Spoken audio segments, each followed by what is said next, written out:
Estaba a medio camino en el estacionamiento de larga estancia cuando la idea me cayó como piedra en el pecho. El testamento. No la copia guardada en el cajón del escritorio, sino el original. El que Emiliano firmó frente a 2 testigos con sus notas garabateadas que solo yo podía descifrar. Mis dedos se congelaron en el asa de la maleta. Por un instante me quedé quieta, el viento frío jalándome el abrigo, el ruido de las maletas rodando a mi alrededor, desvaneciéndose bajo el latido de mi corazón. El testamento debía estar en mi equipaje de mano junto al suéter y el libro envuelto que compré para mi hermana. Pero no estaba ahí. Sabía exactamente dónde lo había dejado, en el cajón de abajo del archivero, en el estudio dentro de la carpeta azul que Emiliano siempre llamó nuestro paracaídas. Di media vuelta. El regreso fue rápido, apenas 20 minutos por la carretera Federal 15, pasando la panadería La Esperanza, donde solíamos desayunar, y el desvío hacia la oficina de Nicolás. No llamé antes. Pensé que entraría y saldría sin que nadie lo notara. Me imaginé tomando la carpeta, tal vez preparando un té si la casa estaba fría, y regresando a tiempo para mi vuelo. Una misión sencilla, nada más. Pero al llegar al camino de entrada algo se sentía quieto. Las cortinas del estudio estaban cerradas. El coche de Nicolás estaba ahí, también el de Rebeca. Extraño para un miércoles por la mañana. Abrí la puerta principal con cuidado por costumbre y la empujé sin hacer ruido. No grité para anunciar mi llegada. La casa estaba silenciosa, pero no vacía. Ese tipo de silencio que aprendes a escuchar después de décadas viviendo con alguien. Mis llaves seguían en mi mano. Me quité los zapatos y dejé que mis pies tocaran el suelo de madera. Pasos ligeros me llevaron al borde del pasillo justo antes del estudio. Sus voces eran bajas pero claras. Si muestra señales podemos armar un caso sólido, dijo Nicolás. Ya tiene 74, respondió Rebeca. Con el affidavit correcto de mostrar capacidad disminuida no será difícil. No me moví. No podía. Mi propio hijo, mi único hijo, parado en la casa que construí, planeando convertirme en un expediente. Y entonces, algo dentro de mí comenzó a resquebrajarse, silenciosamente, sin permiso. Antes creía que Nicolás había heredado lo mejor de los dos, la concentración de Emiliano, mi perseverancia callada. Desde pequeño le atraía lo complejo. Mientras otros niños querían camiones de plástico, Nicolás pedía rompecabezas, radios viejos, una lupa. Recuerdo estar sentada en el suelo de nuestra sala apretada, con placas de circuitos entre nosotros, explicándole cómo funcionaban los resistores, usando solo estambre y clips de pan. Tenía 8 años. Yo estaba agotada, y Emiliano apenas comenzaba el declive lento que aún no sabíamos que nos lo quitaría todo. Cuando Emiliano enfermó, Nicolás tenía 11. Tomé turnos extra en la biblioteca de la universidad, noches en salas de archivo, donde la calefacción apenas funcionaba. Rechacé un ascenso que me ofrecieron jefa de documentos raros porque implicaba viajar y necesitábamos que estuviera en casa. Me dije que lo intentaría de nuevo cuando las cosas se calmaran. Nunca lo hicieron. Pero a pesar de todo, Nicolás era bueno, incluso dulce. Cocinaba los jueves, preguntaba por las medicinas de Emiliano. Me traía té sin que se lo pidiera. Pensé, si no lograba nada más, al menos estaba criando a un hombre decente, uno considerado. Tal vez por eso no vi cuando empezó a cambiar. Todo comenzó de a poquito. Se ofreció a ayudar con los impuestos después de que Emiliano se fue. Dijo que los papeles eran confusos. Me sentí aliviada. Luego, sugirió consolidar algunas cuentas. Modernizar, lo llamó. Después vino el nuevo contador, alguien que nunca conocí, que no mandaba estados de cuenta en papel. Le hacía preguntas a Nicolás, y él respondía como si lo estuviera fastidiando. Como si yo no hubiera pasado noches en vela, diagramando sus proyectos de ciencias cuando se quedaba dormido a medio camino. Me decía que repetía las cosas, que perdía objetos, ajustaba el termostato cuando creía que no lo veía. Una vez cambió mi organizador de medicinas sin preguntar, diciendo que las etiquetas estaban pasadas de moda. Me convencí de que lo hacía con buena intención, que era precavido. Pero una parte de mí ya había comenzado a retroceder incluso antes de escuchar cómo hablaba de mi futuro, como si ya estuviera decidido. Ahora, parada en el pasillo, fuera de mi propio estudio, oyendo a mi hijo decidir qué podía o no manejar, comencé a preguntarme cuánto tiempo llevaba preparándose para esto, y si yo había sido la única que se negaba a ver en qué se había convertido. No regresé al aeropuerto. Pasé la entrada sin frenar mis manos firmes en el volante, mientras mis pensamientos se deshilaban detrás de mis ojos. En lugar de ir a la casa del lago de mi hermana, dejé que el coche se deslizara por calles viejas que no había recorrido en años. Los giros vinieron por memoria, no por mapa. Terminé frente a la panadería La Esperanza, el lugar donde Emiliano y yo íbamos cada domingo después de misa, cuando Nicolás aún era tan pequeño que metía todo el puño en un muffin. Las ventanas eran nuevas, pero el aroma que se colaba por la puerta canela, mantequilla, levadura, era exactamente el mismo. Estacioné sin pensarlo. Adentro el mostrador había cambiado. Las caras detrás de él no. La chica me dio un saludo suave y pedí un café negro y una rebanada de pastel de almendra que en realidad no quería. Me senté junto a la ventana donde Emiliano siempre leía el periódico y vi a los extraños pasar con los cuellos levantados contra el viento. A lo lejos podía ver el tejado de nuestro viejo departamento en la calle de la Unión. Solo terminé la mitad del café. Algo me jaló. Después pasé la ferretería, crucé el puente del canal y llegué a la universidad. El estacionamiento detrás de la biblioteca estaba casi vacío. Siempre estacionaba en la esquina lejana bajo el gran olmo. Me metí en el mismo lugar sin dudar. El olor adentro no había cambiado, tinta, polvo, algo ligeramente metálico. Caminé directo al mostrador de circulación y luego a los archivos. La asistente joven levantó la vista, pero no me cuestionó cuando pedí acceso. Mi nombre aún significaba algo ahí. El cajón emitió un gemido suave al abrirlo. Mis dedos sabían exactamente dónde buscar. Ahí estaba el testamento, el verdadero de Emiliano, no la versión que Nicolás había escaneado y enviado por correo. Era más grueso de lo que recordaba, lleno de notas en los márgenes y banderitas adhesivas. Una nota me detuvo, amarilla cuadrada apenas curvada en las esquinas. La letra de Emiliano toda en mayúsculas inclinadas. Si alguna vez te sientes insegura, los números mostrarán la verdad. Fui a la última página. Gráficas, asignaciones, desgloses precisos, y junto al nombre de Nicolás, en la letra concisa de Emiliano, autoridad limitada, solo si se verifica. Él lo sabía. Y tal vez también sabía que sería yo quien tendría que verlo. Me quedé en la sala de archivos mucho después de que los calentadores del edificio se encendieran para la noche. Ese sonido solía consolarme, un ritmo viejo, ligado a libros polvorientos y un orden silencioso. Las páginas del testamento estaban abiertas sobre la mesa, las notas de Emiliano extendiéndose por los márgenes en su letra metódica y recortada. Autoridad limitada, solo si se verifica. No había confiado ciegamente en Nicolás. Ese detalle sutil pero intencional decía más que cualquier carta.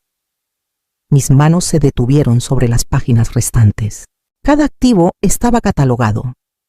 Mi nombre estaba en el título de la casa, las cuentas del fideicomiso, el terreno cerca del lago de Chapala. El nombre de Nicolás aparecía solo con condiciones.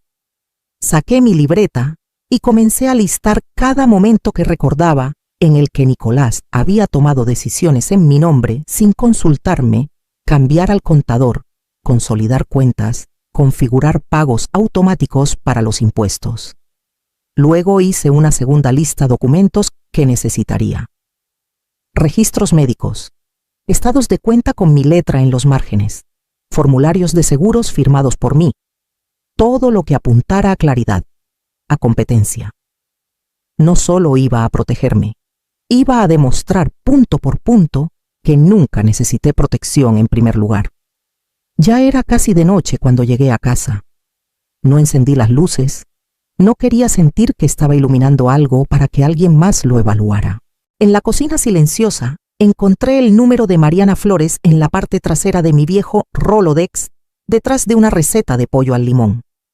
No habíamos hablado en años, pero confiaba en ella. Estuvo en el funeral de Emiliano. Conocía el lenguaje de la ley sin la frialdad. Llamé y dejé un mensaje. Mi voz era firme. Soy Dalila. Necesito a alguien en quien pueda confiar. Es personal. Para cuando terminé de organizar las copias del testamento, el grabador que usaba en mis años en la universidad ya estaba cargando en el enchufe detrás del librero. Pequeño, discreto, confiable, como yo antes.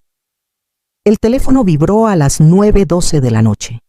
El mensaje de Mariana fue breve. Estaré ahí a las 4 mañana. Trae todo. Me paré en la entrada de mi estudio con el testamento en la mano y sentí la forma de algo que no había sostenido en mucho tiempo. Preparación. Esa mañana me moví despacio, no porque lo necesitara, sino porque sabía que él estaría observando. Dejé la luz del pasillo encendida durante el día. Dejé que la bolsa de té se remojara demasiado. Abrí el gabinete y olvidé qué buscaba. Luego lo cerré con un leve movimiento de cabeza. Antes de que llegara, guardé el grabador en el cajón bajo las servilletas, apuntando hacia la mesa de la cocina. Hice una prueba rápida, vi la luz roja parpadear una vez y luego apagarse. Todavía funcionaba. Todavía era mío. A las 10:27 su coche entró, sin llamada, sin tocar. Solo la puerta principal abriéndose con ese tono cuidadoso que siempre usaba cuando quería algo de mí. «Hola, mamá», dijo sosteniendo una bolsa de papel marrón y con una sonrisa ensayada para parecer casual. Pensé en pasar. «Te traje comida». Lo jugué suave. Levanté la vista despacio del crucigrama que no había llenado. Mi pluma sin tapa descansaba en la página. «Qué amable», dije. «¿Qué día es?» Me dio una sonrisa de preocupación ensayada. «Miércoles». «¿Otra vez perdiste la cuenta?» Dejé que un pequeño ceño frunciera mi frente y cambié de tema antes de que él mismo respondiera. Tomó la cocina como si viviera ahí. «Sopa galletas», una lata de esas galletitas de limón que solía tener en casa cuando él era pequeño. Lo dispuso todo con cuidado, preguntando si había estado lo suficientemente abrigada, cómo había dormido, si el correo se estaba acumulando otra vez. Respondí con frases a medias. Dejé que mi cuchara tintineara una vez. Él se inclinó con el folleto cerca del final de la comida, su voz suave medida. «Solo algunas opciones», dijo. «Lugares con buen personal, jardines. Algo tranquilo». «Te mereces descansar, mamá. Esta casa es mucho». Asentí débilmente. Tal vez sería bueno que alguien más cocinara por mí. Pareció aliviado, como si hubiera entrado en el guión. Luego lo añadió, silenciosamente. «Tal vez es hora de presentar los papeles antes de que sea demasiado tarde». Dejé que el silencio se extendiera, luego pregunté de qué era la sopa otra vez. Sus ojos se detuvieron inseguros de si había pasado por alto el significado o lo había ignorado. Cuando se fue esperé 5 minutos. Luego apreté el botón de parar en el grabador. Etiqueté el archivo Visita 1, propuesta y deriva de consentimiento. Mariana llegó con el pelo recogido y el abrigo aún salpicado de frío. No pidió té, no charló de cosas banales. Abrió su laptop, sacó un cuaderno legal amarillo y dijo: «Empieza desde el principio». Lo hice. Le mostré el testamento, las anotaciones, las grabaciones. Le conté de la sopa, los folletos, el lenguaje suavizado, que pesaba lo suficiente como para tener consecuencias legales. Escuchó sin interrumpir, su pluma moviéndose con propósito silencioso. «Primero revocamos el poder notarial», dijo. «Luego presentamos una nueva directiva, nuevo albacea, nuevo testamento. Todo con marca de tiempo, todo rastreable». Asentí. Sentí cómo su presencia anclaba el aire, hacía más fácil respirar. En los siguientes 3 días reuní todo. El testamento original fue escaneado, y etiquetado. Mis estados de cuenta anotados con mi letra fueron ordenados por mes. Solicité registros médicos, historiales de recetas, correspondencia de la oficina de seguros. Nada era dramático, pero construía una imagen yo activa, consciente, consistente. El doctor Quirós, mi médico desde hace más de una década, no dudó cuando pedí una evaluación cognitiva. Por supuesto, dijo, la realizó él mismo. Cuando terminamos me puso una carta firmada en la mano, cognitivamente sana, sin impedimentos. La guardé en la carpeta junto a las grabaciones. Mariana ya me había guiado para configurar el almacenamiento en la nube. Doble encriptación. Grado universitario. Incluso etiquetó la carpeta Dalila Legal, no alterar. Hicimos 2 copias de seguridad, una en un disco externo, otra en la nube. Sabía dónde vivía cada documento. Sabía cómo acceder a ellos yo misma. Esa noche Mariana me envió una copia de algo que encontró un borrador interno de la firma de Nicolás, obtenido a través de un caché público ligado a la oficina de Arroyo. Una solicitud de tutela propuesta. Tenía affidavits de relleno, secciones para problemas de memoria observados y fallas en la gestión de finanzas. Frases tomadas directamente de cosas que Nicolás me había dicho durante el almuerzo. Miré el borrador hasta que mis ojos ardieron, no solo por lo que planeaba, sino por lo avanzado que estaba. El tiempo es corto, dijo Mariana cuando la llamé. Necesitamos finalizar todo para la próxima semana, o intentará presentar antes de que podamos detenerlo. Colgué y miré el estudio, el escritorio, los estantes. Todo en su lugar. Pero ahora era más que familiar, estaba fortificado. Y aún así sabía que él no había terminado. Todavía no. No avisó. Solo el sonido de las llantas en la grava, luego la reja principal crujiendo como si tuviera algo que decir. Ya estaba en la mesa de la cocina con una segunda taza de sidra, reposando a mi lado, el vapor subiendo lento y constante. Los documentos estaban apilados ordenadamente junto a mí, nada dramático, solo ordenado. Copias limpias, sin tinta roja, sin alardes. El tipo de papelería que no grita pero termina conversaciones. Nicolás entró por la puerta con otra bolsa, esta vez con 2 manzanas y un sándwich de panadería que no pedí. Su sonrisa era más suave que la última vez. Medida. Cautelosa. Pensé en traerte algo, dijo. Se me ocurrió que podíamos sentarnos un rato. Asentí hacia la silla frente a mí. Se sentó desenvolviendo el sándwich con más atención de la que merecía. Escuché de Arroyo, dijo después de un momento. Se retiró del caso, inesperado. Ha creado incertidumbre. Lo dejé hablar. Miró la mesa, luego a mí. Solo quiero asegurarme de que no nos apresuremos a algo confuso.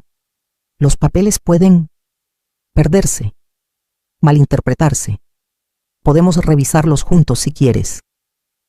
Entonces deslicé la carpeta por la mesa, sin dramatismos, solo papel tocando madera. La miró, pero no la tocó. Vi su mandíbula moverse una vez.